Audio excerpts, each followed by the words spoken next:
when I got here this morning, these guys were practicing, and I thought that they should just take my slot and do the whole time.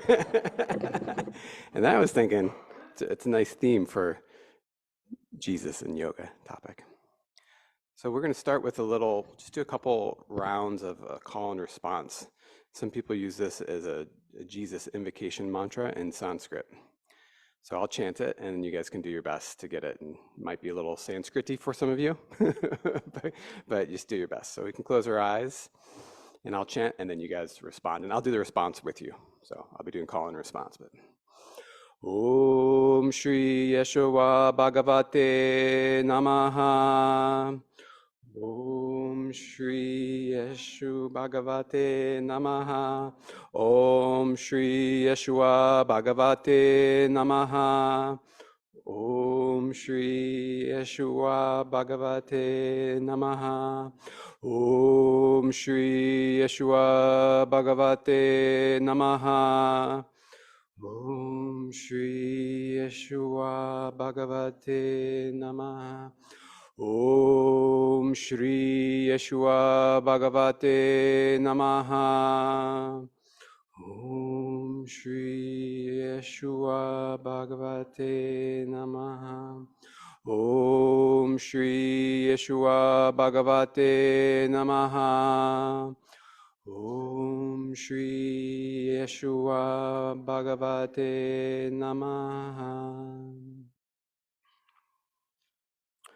Om, universal consciousness. Shri, greatness, the great one. Yeshua, name of Jesus. And Bhagavate, Bhagavat is the Lord. So Buddha will be called Bhagavan Buddha, or you hear Krishna called Bhagavan. So Lord Jesus, Namaha, bowing to you. So the topic today is Jesus and yoga. For unto us a child is born, unto us a son is given, and the government will be on his shoulders, and he will be called Wonderful, Counselor, Mighty God, the Everlasting Father, Prince of Peace. Isaiah 9:6. So the question comes up, is Jesus' teachings in yoga different or ultimately the same? I recently heard someone saying that all of the great religious masters and leaders, they're all pointing towards the same one truth. So Jesus and Buddha would never bicker with each other. That's left over for all of the students to do. So the yoga system happens to be very well suited to seeing how all paths are leading to the one. So we're going to explore Hinduizing, or seeing Jesus in light of yoga in Hinduism. And for some people that might seem really ridiculous. It could seem sort of like, well, why can't we just stick with the traditional way? Probably not too many people here are going to be of that mind, and others might find it very fascinating and interesting. The great and well-known author of the autobiography of a yogi, Paramahamsa Yogananda, had an interesting quote on Jesus in his teachings. He had quite a bit of teachings on Jesus, but this one I thought was kind of fun for today. Jesus Christ was crucified once, but his teachings are crucified daily at the hands of superstition, dogmatism, and pedantic theological misinterpretations.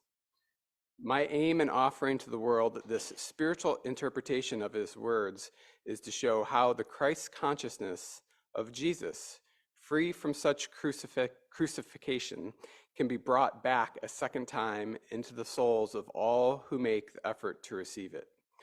Surely, with the dawn of this more enlightened age, the time has come to stop the crucifixion of the Christ teachings as given by Jesus.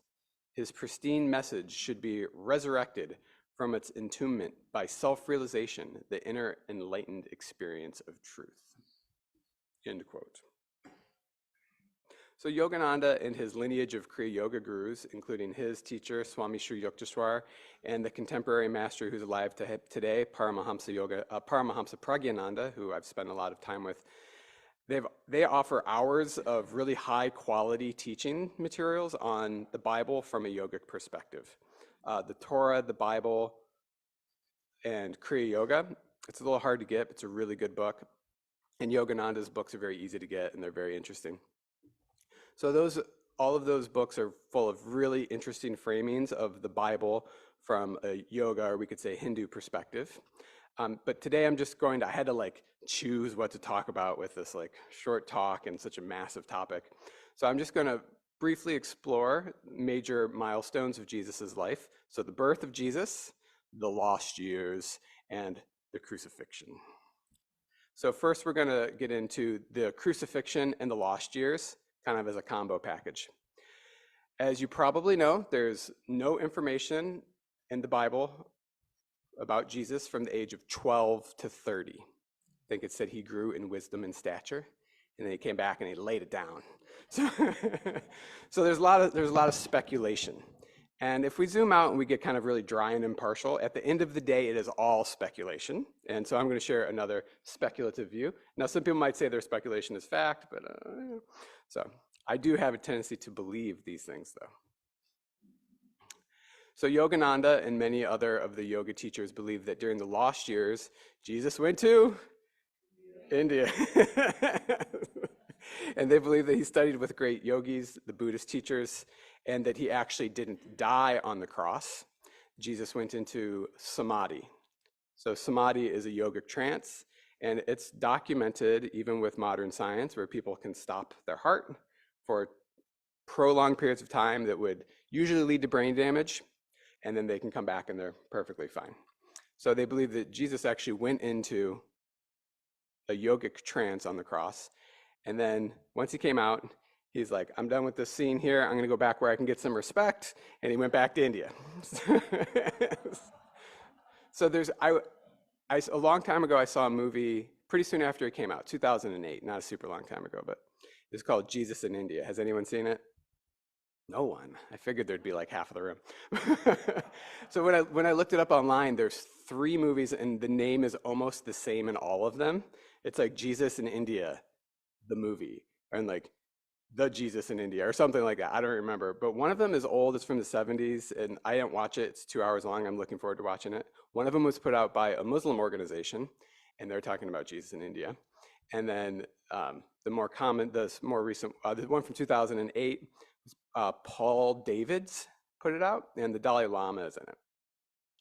So in that movie, the guy who they kind of follow around, and he grew up Baptist, and then he got very obsessed with the lost years of Jesus. He explored the writings of a Russian fellow whose last name I'm forgetting, Nikola something, who wrote a lot of books, and he claimed that there's all these Tibetan manuscripts in Tibetan monasteries that talk about Jesus being up in Tibet.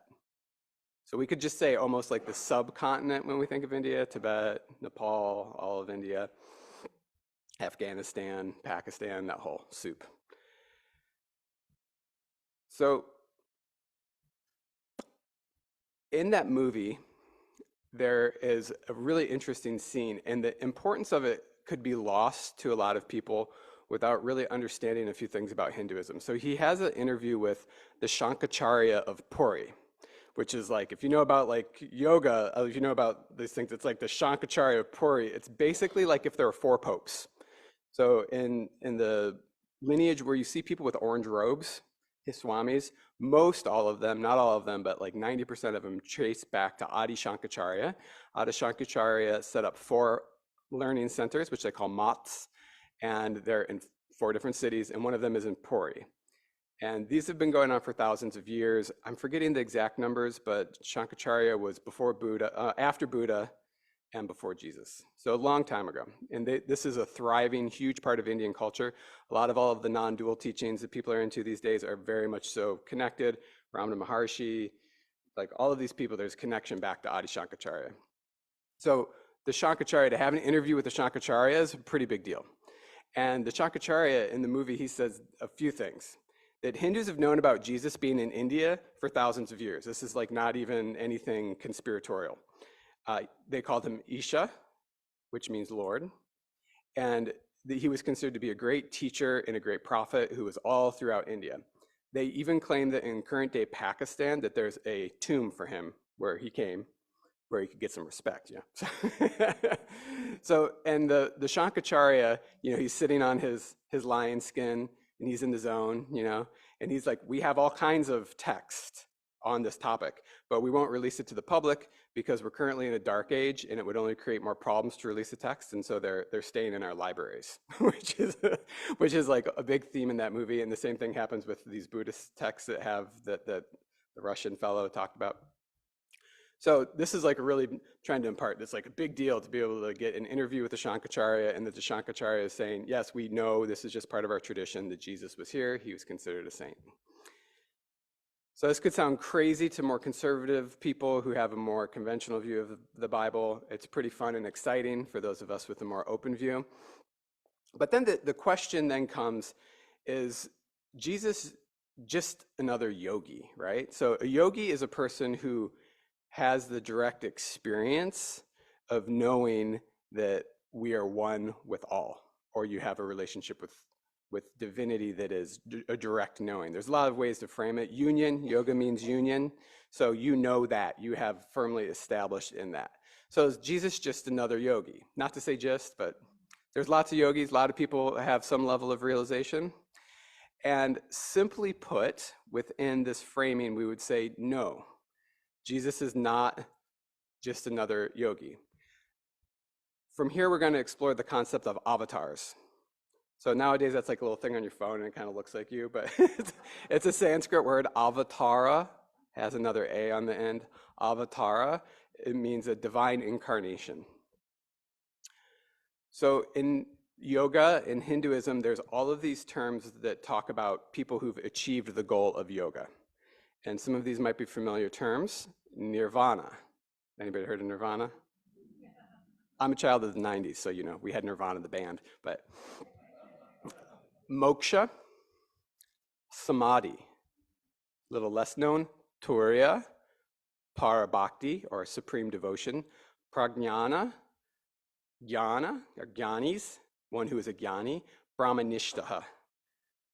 So with these terms, they can be translated in various ways: enlightenment, liberation, superconsciousness, pure divine love, divine wisdom, non-dual awakening.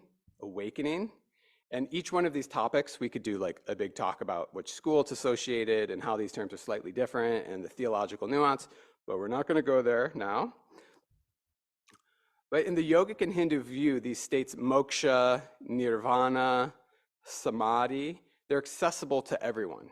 So in this very birth, you can have these experiences. But then there's this other category, which are called the avatars. So avatars are born fully enlightened. They have arguably zero karma, maybe one karma. And that one karma they're choosing not to resolve so that they can be in their body. So avatars, all of the avatars go through some sort of drama or play, and their drama deepens their awakening. So they can almost appear like they're not enlightened at times, especially when they're young, but they already are.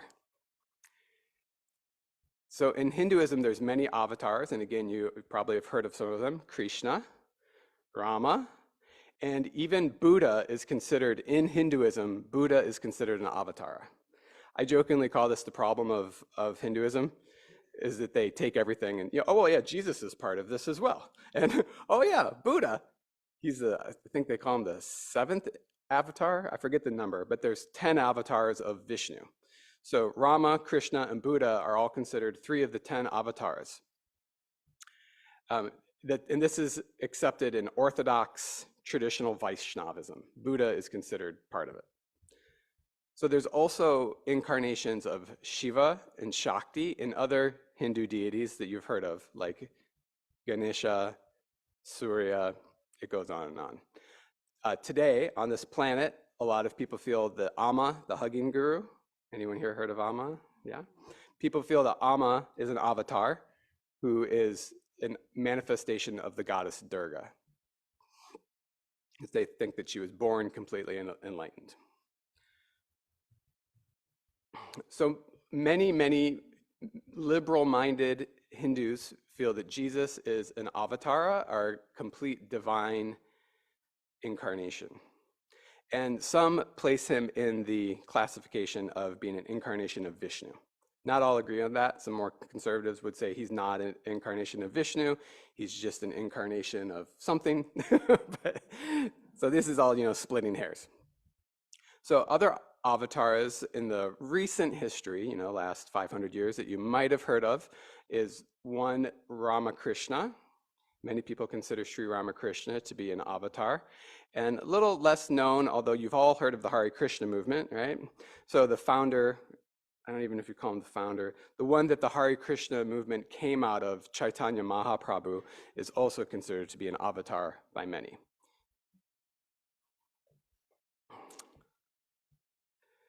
So the great master Sri Ramakrishna, I'm going to share a few teachings from him or quotes from him about Jesus, and we could also say interfaith perspectives. God has made different religions to suit different aspirants, time, and countries. All doctrines are only so many paths.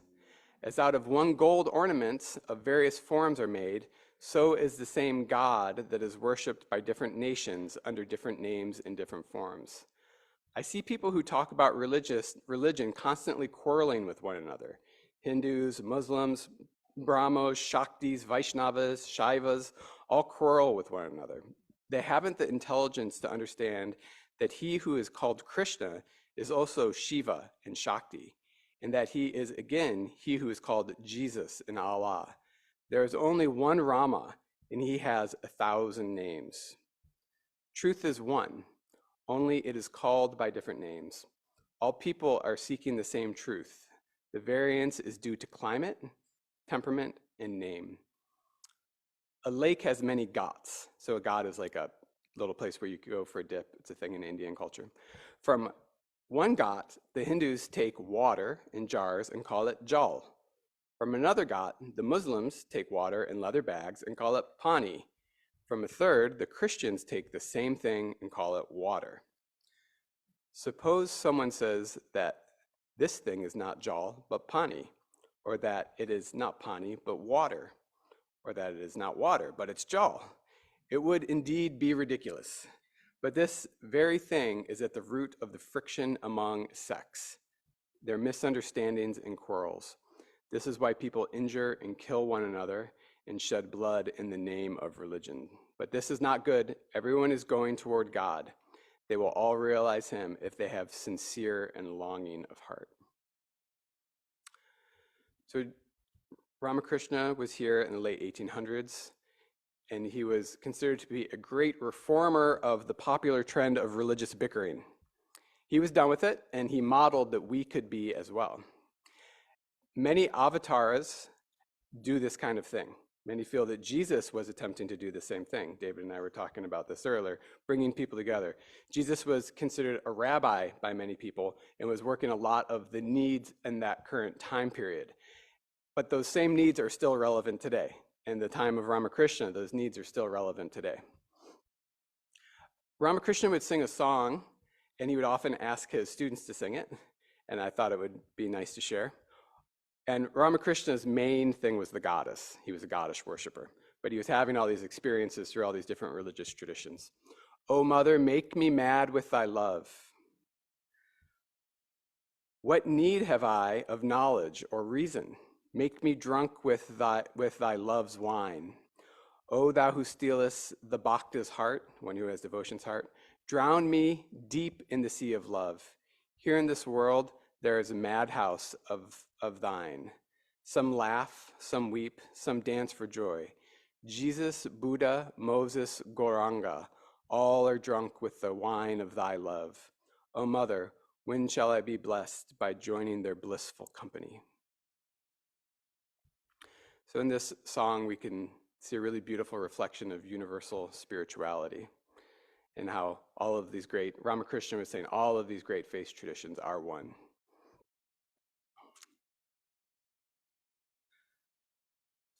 I'm going to share another quote from the Gospel of Sri Ramakrishna about Ramakrishna and his experience with Christ consciousness.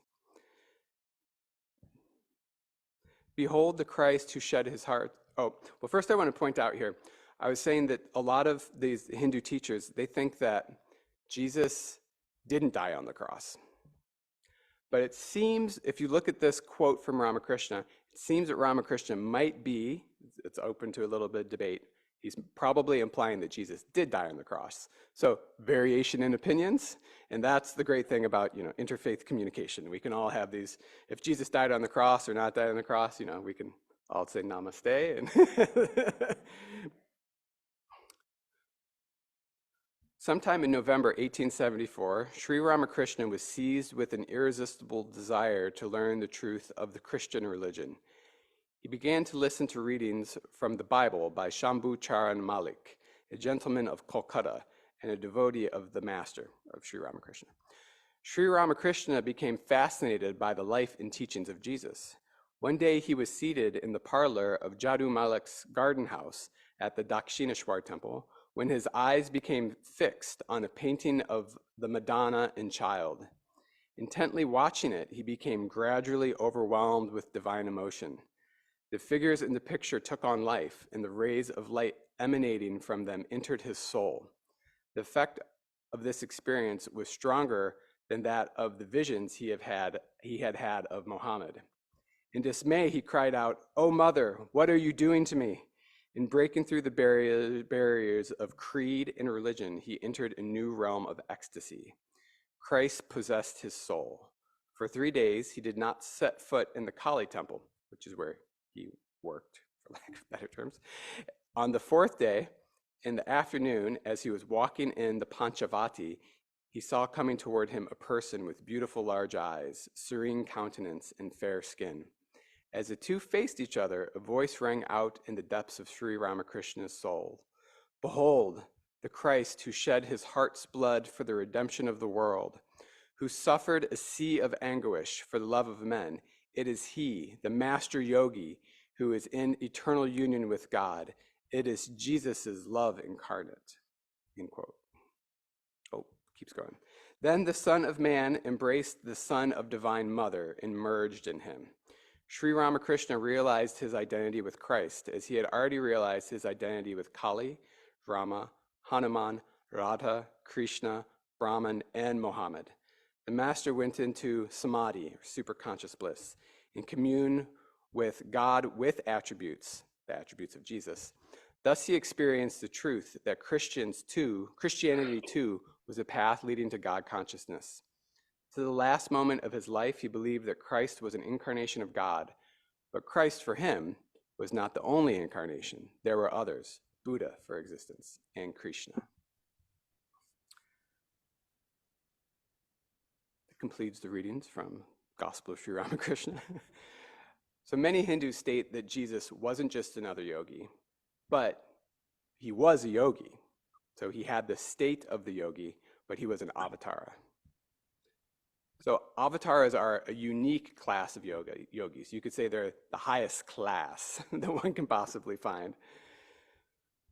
So while Jesus is viewed as an avatara or a divine birth, he's also a yogi. We can all become yogis, but we cannot become avatars. The greats like Jesus, Buddha, Rama, and Krishna all stand out as divine incarnations, which came to carry us across the ocean of suffering from ego identification. And with that, I wanted to bring up, concluding the topic on avatars versus regular people, just want to touch on the Christmas story, especially since we're in that time of year. As you guys all know, there were 3 wise men that came from the east. So what is east of Israel? India. And they were reading the stars, right? So there would be jyotis, what they call astrologers. So that some people believe that there's specific reincarnations, and that's pretty sectarian within the yoga world. But these 3 kings, so they've been called Maharajas, who had knowledge of the stars, came to celebrate the birth of Jesus. So in Hinduism and other world wisdom traditions, there are virgin births as well. Lord Krishna's mother was not a virgin. She had other kids by the time Jesus came around. But it was similar in that they say Lord Vishnu entered into her belly. And many feel that these kinds of explanations, it was not really a sexual act, but a mystical unfolding. And I've read some really interesting explanations of this whole topic of spontaneous pregnancy. And they're saying that the omnipresent, pure consciousness becomes concerned about the state of humanity and has some sort of orgasmic release, what would be different than ours, because super consciousness, which then causes this conception to happen. So it's a little woo, it's a little mystical. It does reoccur through many of the world's religion traditions before mass media and communication was going on. So this idea has been coming into human consciousness for a long while. So regardless of what we think of that, we can see the beauty in Jesus's teachings and Jesus's life. We can see that much of Jesus's teachings can be outlined in the framework of the major branches of yoga, bhakti, karma, jnana, and Raja Yoga. So meditation, devotion, love, study, service is really the heart of what Jesus teaches. So Yogananda and others get into the Bible verses, nitty-gritty, verse by verse, and how the Christian Bible teaches the same universal message as yoga, which we could say is even beyond yoga, right? Yoga is just another way to frame it. So regardless of time, place, and culture, the truth is one. Yoga and the Bible share these divine teachings as well as other world wisdom traditions. So I'll close with a famous quote from Luke 2:11. For unto us, born this day in the city of David, a Savior, which is Christ the Lord. And this shall be a sign unto you. Ye shall find the babe wrapped in swaddling clothes, laying in the manger. Om Shri Yeshua Bhagavate Namah. Thank you, everyone.